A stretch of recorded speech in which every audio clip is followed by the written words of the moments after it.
Kalau penerapannya sebenarnya kalau scan to BIM ini tuh kan bisa diterapin di beberapa sektor ya sebenarnya. Nggak cuman di sektor heritage, nggak cuman di bangunan atau gedung dan lain-lain. Kita juga ada infrastruktur seperti jalan, jembatan gitu, itu juga memerlukan seperti itu. Terus juga yang terbaru kan kami berdiskusi juga dengan Pertamina Hulu Rokan ya, saya dengan Mas Renaldi seperti itu. Pengalaman di Pertamina itu kami scan salah satunya objeknya itu pompa dan juga tangki yang ada di Pertamina Hulu Rokan itu sendiri. Nah, di situ kami melakukan scan itu dengan kita melakukan sedikit perencanaan dulu, melihat lokasi area scanningnya, kita rencanain kira-kira kita berdiri titik atau mendirikan alat di mana saja begitu untuk kita mendapat cakupan dari objek yang akan kita ambil seperti itu. Dan juga kita merencanakan gimana nih jalur kita scan supaya tentunya selain kelengkapan datanya juga kita efektif gitu untuk mendapatkan scan dengan waktu yang cukup cepat gitu. Beda lah sih sama kita di Jogja, panasnya di Jogja sama di Riau atau di tempat oil and gas itu beda banget. Di sana panas, terik tapi nggak ada angin, jadi kayak wah nggak kuat kemarin. Mas Renaldi mau muntah, saya masih kuat. Bohong itu Mbak.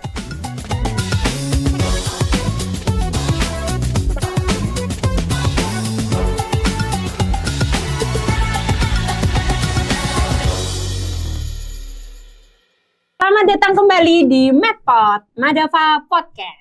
Saya Kuni yang akan menjadi host pada podcast kali ini. Dan saya kali ini tidak akan sendiri gitu ya. Saya ditemani oleh dua rekan kerja saya yang akan menjadi narasumber pada podcast kali ini. Seperti itu. Nah, hari ini saya ditemani oleh Mas Amor selaku Sales Engineer dan juga Mas Renaldi selaku Geodetic Engineer. Gimana nih guys kabar kalian? Baik. Alhamdulillah. Mbak Kuni. Baik. Gimana kabar Mbak Kuni? Alhamdulillah aku juga baik kabarnya gitu ya. Dan pada podcast kali ini kita tuh akan membahas tentang topiknya tuh berangkat dari pengalaman kalian yang beberapa waktu lalu ini ya, kalian sempat pergi gitu melakukan perjalanan dinas mengunjungi Pertamina Hulu Rokan gitu. Nah, ini menarik banget nih soalnya biasanya scan to BIM itu kan kita kerjakan untuk heritage, untuk jembatan, bangunan gitu kan. Jalan gitu. Nah, sekarang kita melakukannya di industri oil and gas gitu. Jadi menarik banget ini gitu. Nah, tapi nanti sebelum kita masuk nih ke industri oil and gas-nya, kita perlu kita bahas dulu tentang scan to BIM-nya gitu. Siapa tahu ada audiens yang belum tahu ya scan to BIM itu apa gitu. Nah, sebenarnya scan to BIM itu apa sih Mas Amor? Oke. Terima kasih Mbak Kuni, kesempatannya kali ini saya jadi narasumber ya. Sebelumnya jadi host juga dari Madava Podcast. Kalau untuk scan to BIM sendiri sebenarnya itu proses kita melakukan scan, kemudian kita ubah menjadi data BIM. Nah, BIM ini sendiri kan Building Information Modeling ya. Jadi ada informasi dan ada modelingnya. Nah, ini memang pekerjaan di fase pasca konstruksi seperti itu. Jadi pekerjaan yang memang dilakukan setelah bangunan fisiknya ini udah ada gitu. Namanya kita juga scan ya. Jadi memang seharusnya bangunannya sudah eksis atau sudah ada, baru kita lakukan scan. Nah, latar belakangnya biasanya terjadi karena bangunan ini tidak memiliki data dasarnya atau data gambarnya gitu. Entah itu bangunan lama, entah itu bangunan baru tapi gambar aspeknya hilang, sehingga mereka si pengelola ketika ingin melakukan pengelolaan atau penambahan atau rekonstruksi dan sebagainya tidak memiliki data dasar. Nah, oleh karena itu ada yang namanya scan gitu. Nah, to BIM-nya apa? Nah, to BIM-nya ini untuk mengintegrasikan data scan tadi itu bisa digunakan sebagai data dasar yang sudah hilang tadi ya, seperti itu. Jadi seperti renewal atau pembaruan dari as-built kayak gitu. Nah, BIM-nya ini kan karena ada informasi dan juga modelingnya. Jadi kita dari scanning kita drafting tuh, kita gambar lagi 3D modeling. Setelah itu kita input untuk informasi-informasi terkaitnya seperti itu. Jadi tidak hanya dalam 3D model tapi kita juga ada informasinya. Setelah itu itu pun masih bisa kita convert kembali menjadi data gambar 2 dimensi seperti itu. Oke, berarti dia ini ya renewal tadi ya, Iya, dari betul, data betul. yang bisa jadi hilang Iya, atau iya. mungkin apa namanya belum punya di awal gitu ya, terus kita buatkan BIM-nya gitu ya, Iya. dan tidak hanya 3D model aja gitu Iya, ya, betul. tapi ada informasi-informasinya. Berarti sangat bermanfaat sekali nih sebenarnya apa namanya scan to BIM ini. Iya, betul. Nah kemarin kan berkunjungnya tuh ke Pertamina Hulu Rokan ya. Iya, di Hulu Rokan, Riau. Nah, apa namanya ini kan di industrinya oil and gas nih, Ya, gitu. betul. Nah, kalau tadi scan to BIM itu dibawa gitu ya ke oil and gas, nanti penerapannya perannya tuh kayak gimana sih? Kalau penerapannya sebenarnya kalau scan to BIM ini tuh kan bisa diterapin di beberapa sektor ya sebenarnya, nggak cuman di sektor heritage, nggak cuman di bangunan atau gedung dan lain-lain. Kita juga ada infrastruktur seperti jalan, jembatan gitu, itu juga memerlukan seperti itu. Terus juga yang terbaru kan kami berdiskusi juga dengan Pertamina Hulu Rokan ya, saya dengan Mas Renaldi seperti itu. Memang mereka sudah melakukannya, ini cukup sangat bukan cukup sih, sangat bagus lah dari Pertamina ini. Saya sangat mengapresiasi. Saya juga jujur tidak expect kalau mereka sudah melakukan scan to BIM ini sudah lama ya, dan sudah cukup advance juga apa yang mereka lakukan seperti itu. Oke, berarti awareness-nya sudah ada, Sudah, betul, kebutuhannya juga sudah ada gitu ya. Betul. Oke. Terus mungkin dari pengalaman kalian dulu deh, kemarin waktu kalian datang ke Pertamina Hulu Rokan tuh apa aja sih kegiatannya? Oke, jadi kemarin benar ya, saya sama-sama ke Pertamina Hulu Rokan. Itu kita mencoba untuk scanning beberapa objek di sana. Sebelum itu kan kita menggunakan 2 alat ya untuk melakukan scanning di Pertamina itu. Itu kita menggunakan alat TLS dan SLAM. Nah, sebenarnya kedua alat ini salah satu teknologi dari LiDAR ya, atau laser scanning.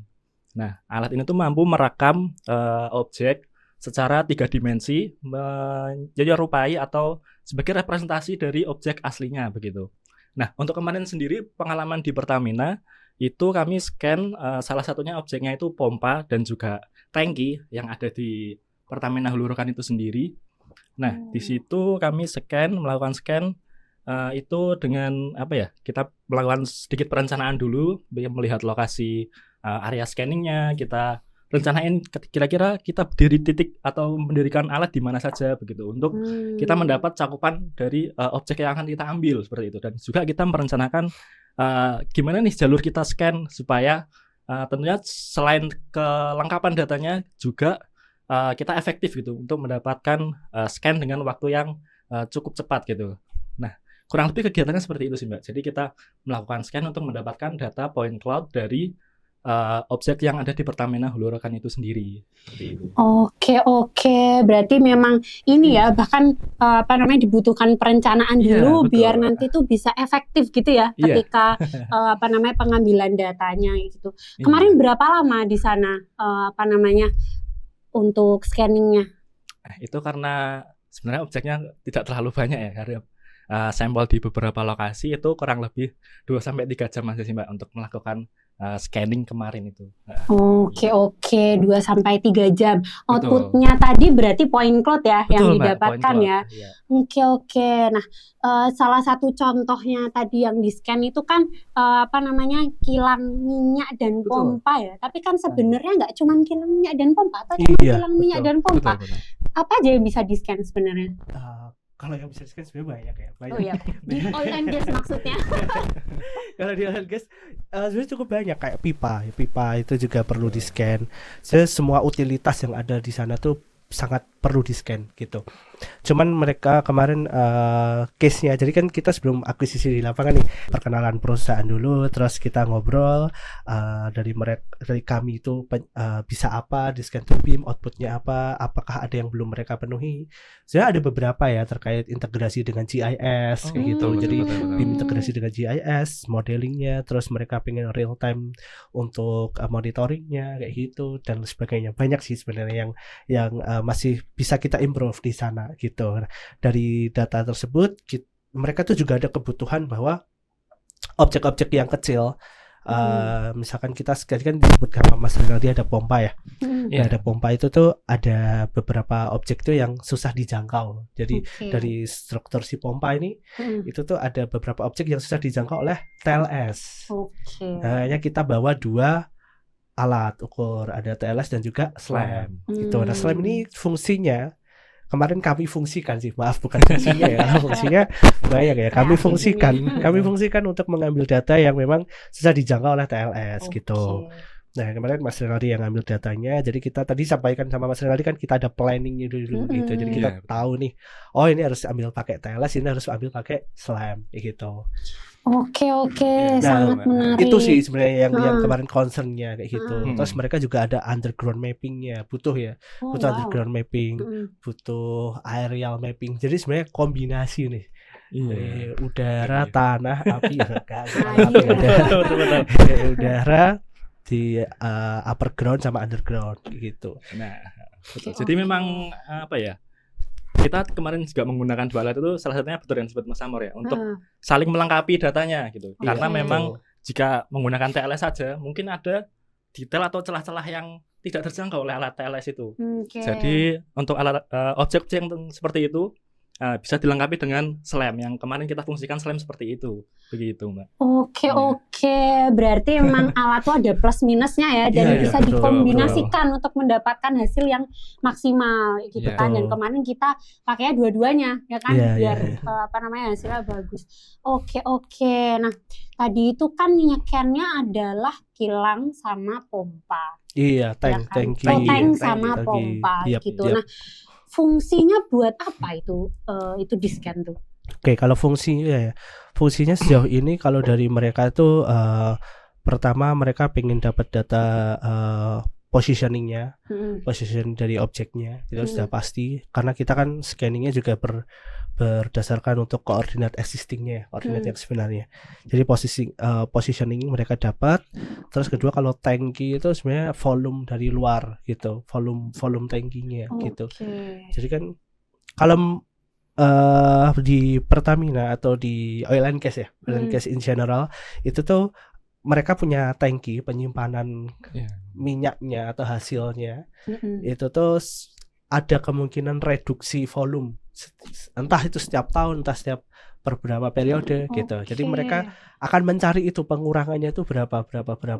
Nanti kalau sudah mencapai batas maksimum pengurangan akan ada keputusan di situ, apakah akan diganti tangkinya atau dirubah atau seperti apa kan gitu. Gitu. Jadi emang sebenarnya Betul. banyak sih. Jadi petugas Pertamina ini sebenarnya setelah saya ke sana ya teman-teman, itu nggak cuman mereka menggali minyak harus kumpulin terus ini, tapi mereka harus maintenance nih Iya, tempat-tempat iya. mereka untuk memproduksi itu supaya sampai dari hulu ke hilir. Oke, banyak Gitu. detail-detail yang Iya. harus Banyak detail, dikerjakan ya. benar kayak gitu. Jadi mereka Heeh. sangat, makanya mereka akhirnya saya nggak heran kalau mereka ternyata sudah aware dengan BIM kayak gitu, karena Iya.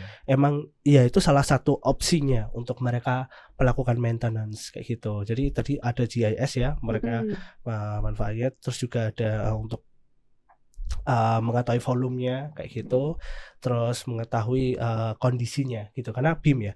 Jadi modelnya itu kita bisa tambahkan informasi apa aja yang di dalamnya kayak gitu. Misalkan ini sudah saya sampaikan juga sebenarnya ke webinar beberapa waktu lalu ya bareng GeoBIM dan ada ASBIM juga ya. Gitu terkait jadi tujuannya ada BIM ini yang dimana di Indonesia sekarang itu masih yang namanya reactive maintenance. Oke, gimana tuh Nah, reactive maintenance itu kalau misalkan bangunannya itu udah hancur baru kita ganti. AC udah rusak itu baru kita ganti. Iya. Tindakannya di akhir Padahal ya. atau enggak misalkan AC rusak baru kita servis dan lain-lain. Padahal AC ini misalkan udah berumur 7 tahun, di mana AC pada umumnya berumur misalkan 5 tahun. Saya juga kurang tahu sih berapa tepatnya, tapi misalkan aja 5 tahun. Seharusnya di 5 tahun ini sudah ada keputusan, entah itu diganti atau diservis apanya, sehingga pada itu preventif ya. Iya, Preventif, jadi iya. sehingga masuk ke preventive maintenance. Jadi bukan reaktif lagi, sudah menjadi preventive maintenance kayak gitu. Jadi sudah mencegah gitu. Kita sudah memitigasi, mencegah dulu lah Iya. apa yang akan terjadi gitu. Itu pun sama juga dan seharusnya dilakukan di oil and gas kayak gitu karena vital semua objeknya. Bener banget sih. Gitu. Kan pipa ada bocor, ada apa gitu, mungkin Bahaya lagi. sedikit, mungkin ditambal. Padahal pipanya udah lama nih umurnya gitu. Dan itu tuh sudah ada semua di informasi BIM kayak gitu. Tapi memang objek-objek yang dari Pertamina ini udah lama ya Mas ya. Betul. Jadi udah lama Iya. banget. Jadi mereka pada saat perencanaan emang belum menerapkan BIM kayak gitu. Oke, Makanya ada yang namanya scan to Scan BIM. to BIM. Betul. Oke, Gitu. berarti sebenarnya manfaatnya banyak banget ya. Banyak kalau Mm-mm. kita ulik ya satu persatu sebenarnya banyak banget dan itu bisa sampai ke manfaat yang mendetil. Oke. Tadi bisa untuk positioning, berarti di ranahnya GIS ya itu ya. Betul. Terus Iya. tadi bisa tahu volumenya juga ya kan. Betul. Sama tadi satu lagi tentang Apa ayo? apa tadi satu Jadi lagi? prediktif maintenance Prediktif, gitu. benar. Betul. Biar Iya. tidak reaktif ya, Iya, dan betul. agar tidak mengganggu workflow-nya. Iya betul. Ya kan? Nah, Betul. betul. Coba Mas Renaldi kemarin juga tahu kan bagaimana mereka sangat ketat ya dengan tamu. Maksudnya apa ya, kita masuk ke sana harus ada prosedural yang harus ditaati. Oke, gimana tuh seketat apa itu kan biar gak ganggu nih pekerjaan Iya. sehari-hari gitu kan pasti banyak. Ya? Nah, memang area dari kilang Pertamina tersebut ini memang sangat restriktif ya. Jadi untuk perizinan dan lain sebagainya itu bisa dibilang cukup ketat. Jadi di area itu tidak boleh membawa HP, tidak membawa alat elektronik dan lain sebagainya yang berpotensi ada apa ya? Ledakan. Bisa apa? Jadi harus Atau ada ledakan. explosive Betul. proven. Oke. Barang-barang elektronik yang dibawa tuh memang harus sudah membawa sertifikasi explosive proven itu ya. Wow. Supaya bisa masuk di LNS. Makanya mereka kemarin juga dari pihak-pihak Pertamina itu sendiri membawa HP-nya itu udah khusus gitu yang Iya. bisa HP khusus. HP betul. khusus. Baru tahu ini aku. Memang yang bisa masuk di oil and gas sendiri. Termasuk juga kamera itu kan tidak boleh ya. Nggak boleh, Nah, betul. sebenarnya Nggak boleh. Ada juga sebenarnya kamera yang telah bersertifikasi explosive proven itu. Oke, menarik banget itu. Jadi memang karena mungkin objeknya sensitif ya, mungkin memang ada bahaya di situ dan juga mungkin karena dari situ makanya perlu maintenance yang oke juga ya karena terkait resiko-resiko yang ada di objek itu sendiri gitu Mbak. Dan pasti safety-nya juga Iya, ini ya. betul. Iya, pasti. Sangat terjaga sekali ya tadi yang explosive proven itu. Jadi menurut saya Mbak Buni harus ke sana sih. Saya gila di sana panas banget. Kapan pengen sih? Panasnya Kita itu ke area kilang, tidak ke hanya area dari atas ya Mas. Panasnya atas bawah. dari bawah. Dari bawah kan panas ya. Maksudnya ada ya di bawah kan minyak ya. Maksudnya Iya. kita gali minyak. Betul. Beda lah sih sama kita di Jogja, panasnya di Jogja sama di Riau atau di tempat oil and gas itu beda banget. Di sana panas, terik tapi nggak ada angin. Jadi kayak wah, nggak kuat kemarin. Mas Renaldi mau muntah, saya masih kuat. Bohong itu Mbak. Mas Amar sebenarnya. Ya. Dia aku mau muntah di gitu. Nggak, karena udah lama nggak ke lapangan ya. Jadi kayak wah gila. Hebat-hebat berarti itu ya orang-orang di sana. Iya, tahan. Serius. Saya Iya, akuin heeh. tahan, mereka kuat. Kemarin tapi ini sih lihat seragamnya keren ya. Iya, tapi minim foto ya karena kita nggak bisa dokumentasi Bener banyak banget. gitu. Nggak apa-apa lah. Oke. Nah, berarti kan tadi ini bisa digunakan itu untuk tadi ya preventif biar tidak reaktif Iya, gitu betul. kan, tidak mengganggu workflow-nya gitu. Makanya terus bisa dilakukan dengan scan to beam Scan to tadi beam, itu betul. gitu kan. Biasanya kalau melakukan scan to beam itu prosesnya seperti apa sih Di? Oke. Sebenarnya untuk proses scan to beam ini sendiri ya seperti mungkin di beberapa tidak hanya di oil and gas ya kurang lebih sama ya tahapannya. Untuk tahapan scan to beam sendiri seperti yang mungkin sudah saya sebutkan tadi. Yang pertama itu kita melakukan survei pendahuluan atau perencanaan dulu. Nah, jadi di awal kita merencanakan kita lihat area kerjanya dulu. Kira-kira kita akan menggunakan alat apa dan nanti pengolahan dananya seperti apa gitu. Nah, setelah kita tahu nanti metodenya pengukuran seperti apa, nah kita sudah menentukan nih, misal kayak oil yang kemarin kita menggunakan TLS dan SLAM ya. Nah, dari alat-alat itu kita rencanakan nih kira-kira metode pengukurannya seperti apa. Maksudnya kita apakah memerlukan koordinat. Kalau memerlukan koordinat berarti kita perlu mengukur titik kontrol dulu seperti itu untuk supaya model BIM-nya nanti terintegrasi dengan koordinat gitu. Dan setelah kita melakukan pengukuran dan lain sebagainya, kita ambil data. Nah, pastikan itu yang paling penting yaitu ya kita melakukan pengukuran dengan kecukupan data yang pas ya. Jadi misal kemarin objeknya tangki ya, berarti satu tangki itu harus terekam di point cloud-nya itu sendiri, karena data point cloud ini sendiri nantinya yang akan digunakan sebagai acuan dalam pembuatan model BIM ya. Jadi model BIM ini kan representatif dari objek sebenarnya. Jadi baik dari segi geometri, dari segi ukuran maupun posisi itu sesuai dengan sebenarnya. Nah, jadi tahapannya mulai nih, setelah lakukan akuisisi data, kita melakukan pengolahan data dari data point cloud. Point cloud ini kan kumpulan dari beberapa scan ya. Nah, itu kita gabungkan antara titik-titik scan itu menjadi satu kesatuan, yaitu namanya proses registrasi.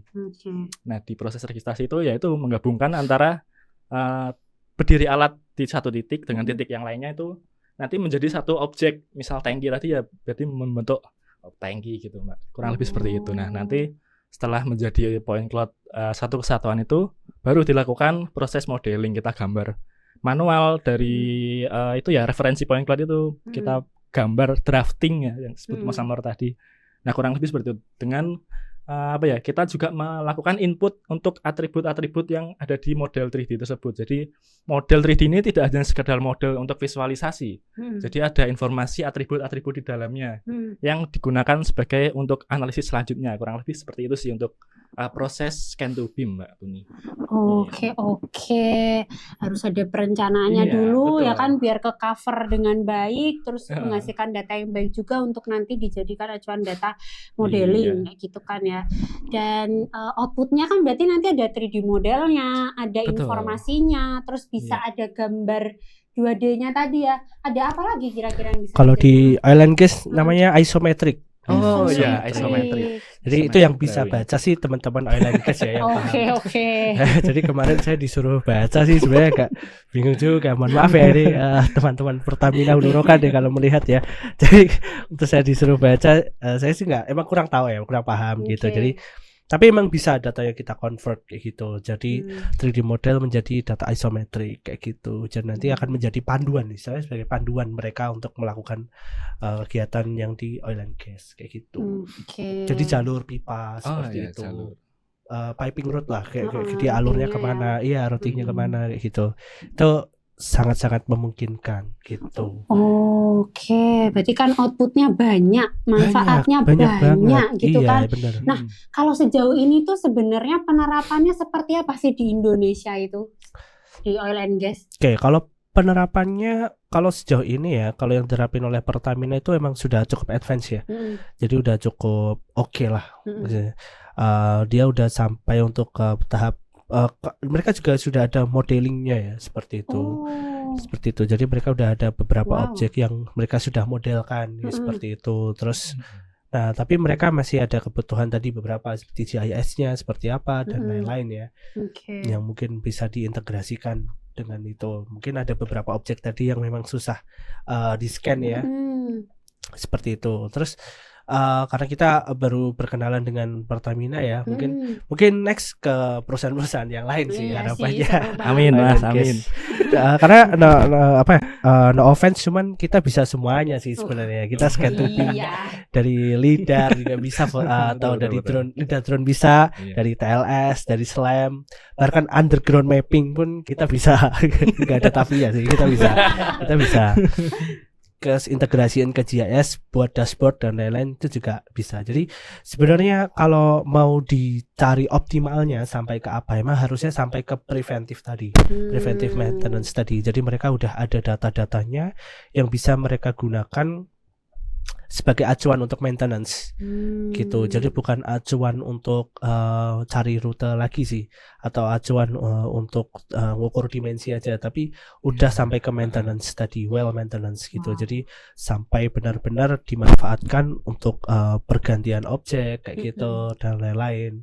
Terus pembaruan atau rekonstruksi, penambahan area dan sebagainya gitu. Oke.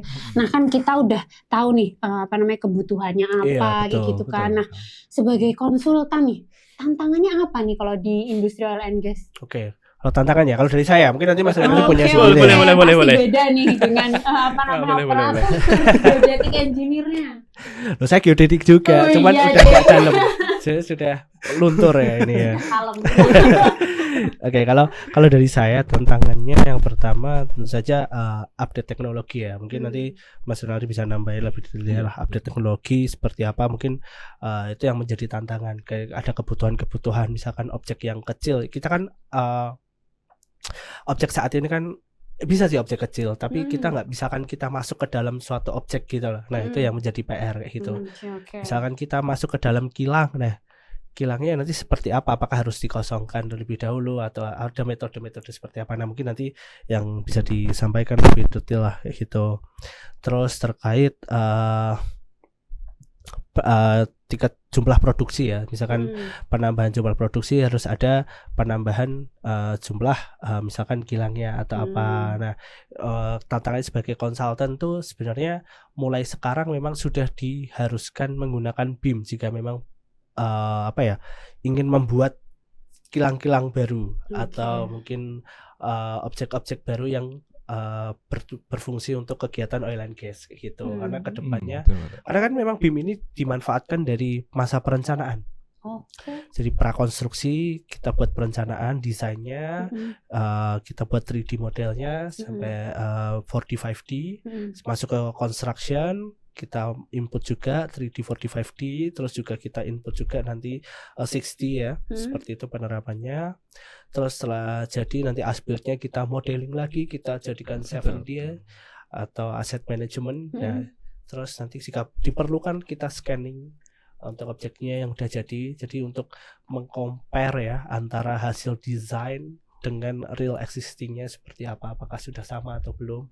Nah baru setelah itu masuk ke asset management, nanti mungkin bisa dikombinasikan dengan GIS dan sebagainya. Nah harapannya sih sampai ke sana. Jadi kalau dari kami konsultan ya, tantangannya sebenarnya kita harus meningkatkan awareness. Sekarang awarenessnya adalah untuk objek-objek yang sudah eksis. Nah harapannya awareness untuk objek-objek yang akan eksis ke depannya. Karena saya yakin ya dengan permasalahan global kemarin yang dimana perminyakan ini susah kayak gitu. Jadi ada isu bahwa kita harus menambah tangki atau penyimpanan untuk minyak ya, seperti itu, atau menambah untuk operasional oil and gas kayak gitu. Nah, oleh karena itu ya sebaiknya menggunakan BIM ini seperti itu. Jadi sudah dari awal nih sudah ada sistem yang dibangun untuk oil and gasnya seperti itu. Jadi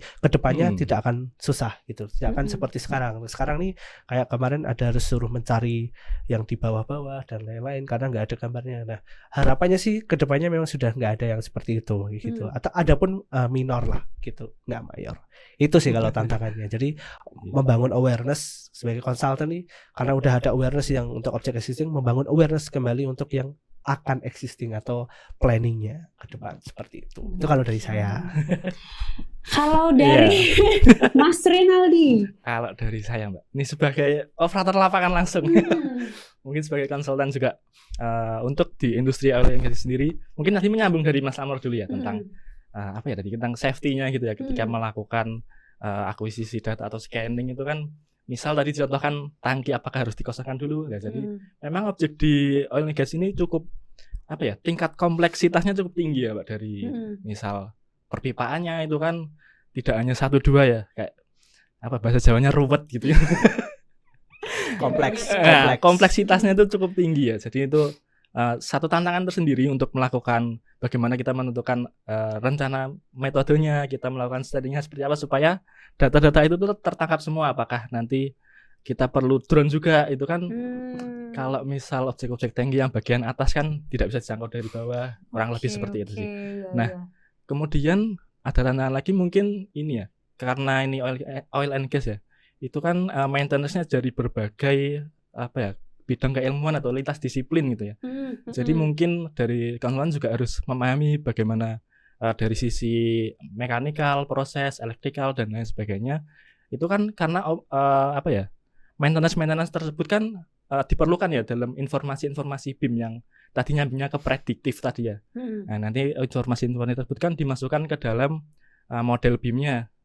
Nah, itu mungkin tantangan sendiri bagi konsultan juga harus memahami sampai ke situ juga sih, Mbak. Nah, betul. Kurang lebih seperti itu sih. Wah, cukup menantang ini ya. Cukup menantang. Cukup menantang. Iya. Kalau dari kalian harapannya untuk penerapan scan to BIM nih di industri oil and gas tuh ke depannya tuh seperti apa? Kalau untuk scan to BIM oil and gas ya, kalau ya karena udah ada yang aware ya, dan beberapa saya rasa juga perusahaan oil and gas yang lainnya juga harusnya udah aware juga ya. Mungkin ya ditingkatkan sih, maksudnya awareness-nya sampai pemanfaatan finalnya seperti apa kayak gitu. Jadi benar, karena kan dari oil and gas ini dari scan to BIM ini outputnya kan banyak ya. Sebenarnya outputnya banyak, cuman mungkin yang dimanfaatkan baru mungkin sekitar 30-40% gitu. Nah, 60-70% nya masih belum terjamah. Nah, gitu. Mungkin bisa dimanfaatkan lebih jauh. Tapi itu juga jadi tugas konsultan juga sih sebenarnya, untuk sharing knowledge ya. Kita bahasanya sharing knowledge gitu ke teman-teman owner ya, Pertamina dan yang lain seperti itu, supaya memang ada keselarasan seperti itu. Karena kan kita ya sebagai negara ya, mungkin negara berkembang, kita akan mengacu ke negara-negara yang memang sudah menerapkan ya perkembangan BIM di oil and gas seperti apa, seperti itu. Kalau di luar negeri sih memang sudah sampai manajemen ya, aset manajemen dan sebagainya. Oke, berarti masih banyak ya yang bisa kita kembangkan lagi gitu ya. Iya, masih. Harapannya seperti apa, Renaldine, kamu ke depannya? Kalau saya melihat dari sisi manfaat dari scan to BIM ini sendiri ya, kan scan to BIM ini sendiri kan satu teknologi yang apa ya, kita bisa mendigitalkan nih objek-objek lapangan di dalam bentuk digital, jadi untuk maintenance dan lain sebagainya kan lebih efektif gitu. Dan juga teknologi di BIM ini sendiri kita bisa memasukkan atribut dan lain sebagainya untuk preventif atau prediktif maintenance tadi. Nah, juga itu kan bisa membantu bagaimana nanti owner bisa melakukan decision making untuk kedepannya, seperti itu Mbak kurang. Oke. Berarti emang harapannya ya tadi ya bisa end to end gitu kan penggunaannya. Kemudian karena eman ya kalau nggak dimanfaatkan tadi banyak banget benefitnya gitu, bisa untuk maintenance, bisa untuk prediktif atau preventif maintenance gitu kan, kemudian positioningnya, volumenya gitu kan, banyak banget kayak gitu. Nah, jadi emang nih kalau scan to BIM tuh nggak laksanakan dengan full potential ya, yang tadi baru sekitar 30-40% ya gitu kan.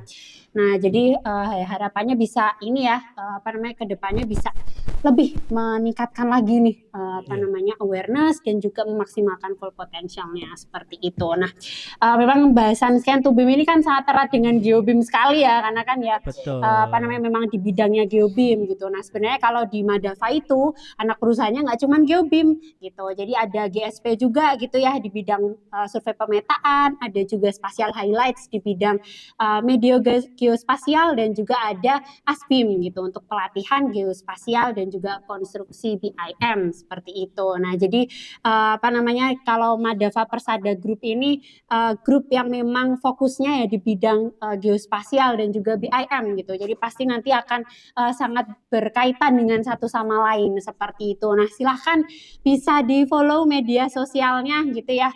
Ada Instagram, ada YouTube, ada TikTok, ada LinkedIn gitu ya, biar tidak ketinggalan nih info-info terbaru dari kami seperti itu. Nah, podcast yang sangat menarik sekali Terima kasih Mas Amor dan juga Renaldi yang sudah mau sharing-sharing gitu ya terkait dengan pengalaman di Pertamina Hulu Rokan, terkait dengan Scan to BIM dan Oil and Gas.